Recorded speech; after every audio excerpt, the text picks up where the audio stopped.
Magandang hapon! Live mula dito sa Brigada TV Studio, General Santos City.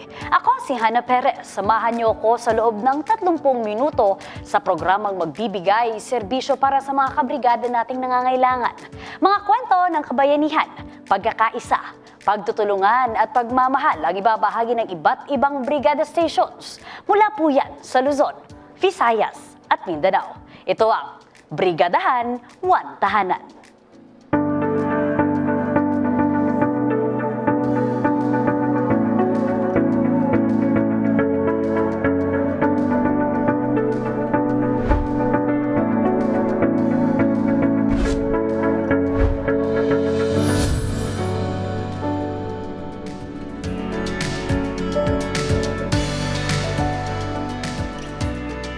Abangan!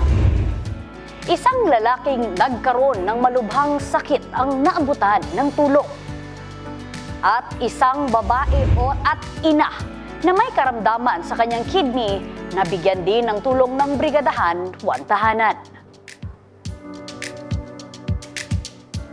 Gaano man kasaya at katahimik ng ating buhay, isang pagkakataon lang ang kailangan para ito'y mayanig at mabago ng tuluyan. Ngayong hapon, tunghayan natin ang kwento ni Jerome at ang naging bangungot na biglang bumalot sa kanyang pamilya. Ngayon sa mga anak, di na ko mahatag. Kaya ko kauna nga, gauli niya, ikaw sa trabaho, naging madala.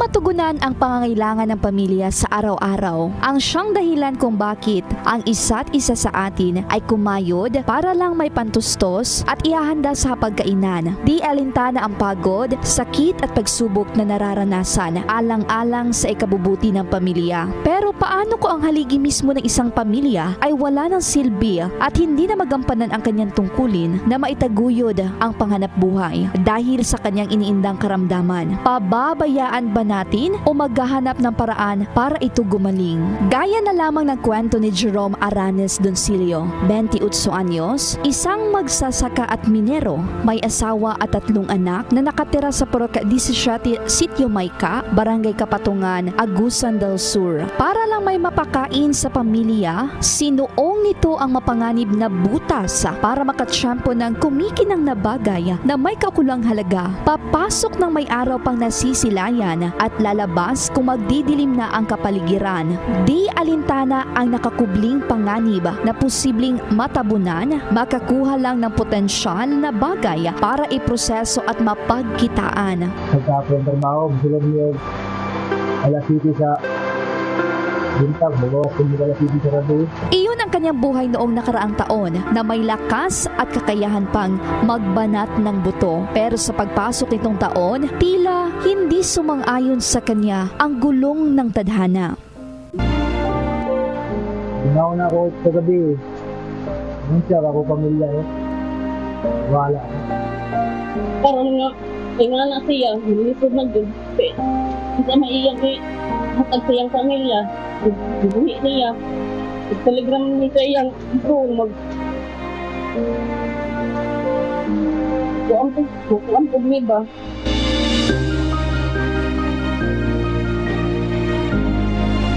Gusto mang kitlin ang buhay nang hindi siya ang may gawa, pero naaawa ito sa kabiyak at 3 supling na maiiwan kung sakaling gawin ang marahas na gawain. Pananalig na lang sa may kapal, ang lubos na kinakapitan at sa may bukal ang puso ang tanging inaasahan para gumaling sa nararanasang karamdaman at muling masisilayan ang liwanag sa bingit na karamdaman. Salamat sa tawag sa brigada sa Davao. Galing dito sa Taranto, Agusan del Sur, ako si Brigada Perla Perez in the heart of changing lives.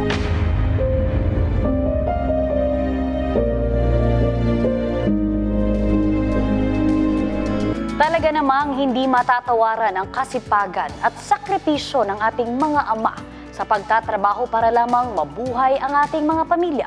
Dugot pawis ang kanilang ipinupuhunan upang mapunan ang mga pangangailangan ng kanilang mga anak. Ngunit may mas matimbang pa sa mga material na bagay na kanilang naibibigay at ito ang nagsisilbing angkla sa ating pagkatao, gaano man kalakas ang mga unos sa ating buhay. Maraming salamat, Brigada Trento Agusan del Sur. At sa pamilya ni Jerome, huwag po kayong mawalan ng pag-asa na kahit nabago man ang inyong buhay, basta't magkakasama pa rin kayo ng buo ng inyong pamilya, ay wala nang mas mabigat pang dahilan upang tayo ay magpatuloy sa buhay. Unang kwento pa lang po yan, mga kabrigada, sa ating pagbabalik. Isang kwento pa ang ating masisilayan na punong-puno ng inspirasyon at pag-asa. Huwag po kayong aalis dahil magbabalik pa ang Brigadahan One Tahanan.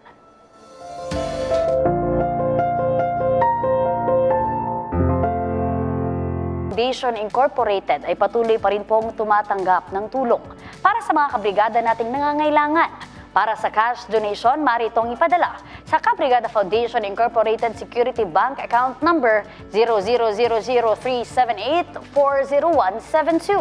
Para sa in-kind donations, ipadala ang mga ito sa Brigada Complex na matatagpuan sa NLSA Road, Barangay San Isidro, Jansan. At para naman sa mga gustong maging Brigada Volunteer, pwede po kayong mag-apply dito sa istasyon at mag-register.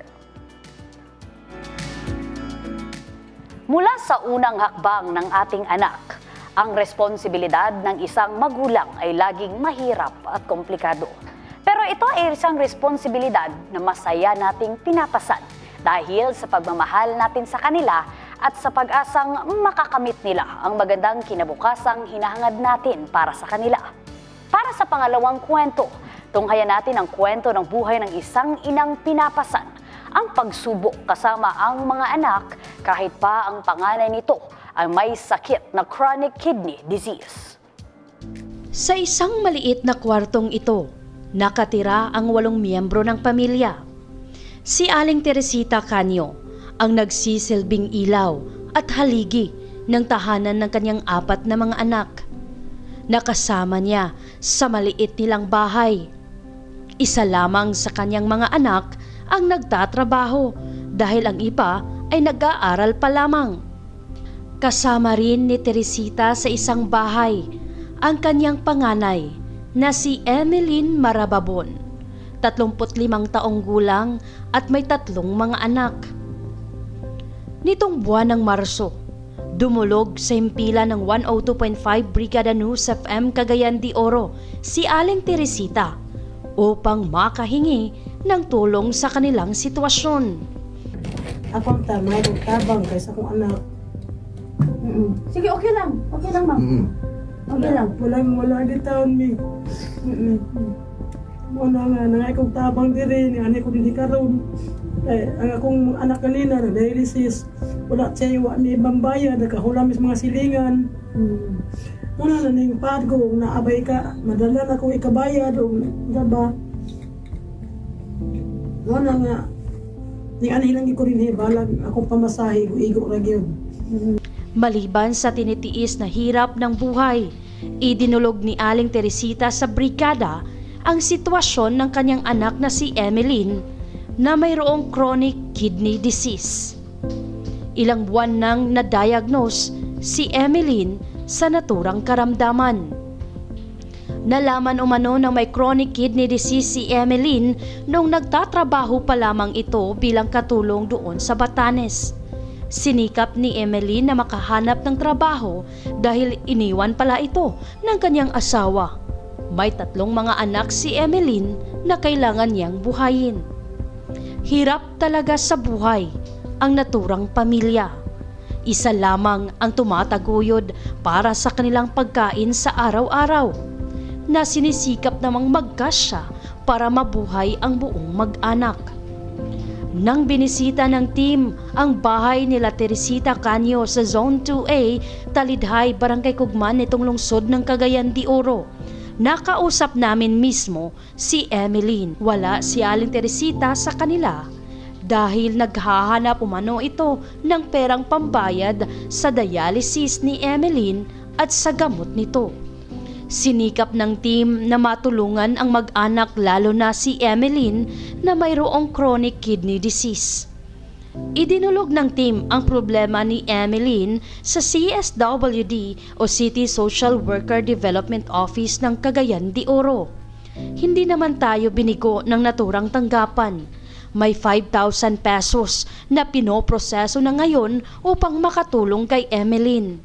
May isang organisasyon din na Kasidlak Movement na sinusuportahan ng LGU o Local Government Unit ang nangakong tutulong sila sa kalagayan ni Emeline upang siya ay mapagamot sa kanyang karamdamang chronic kidney disease.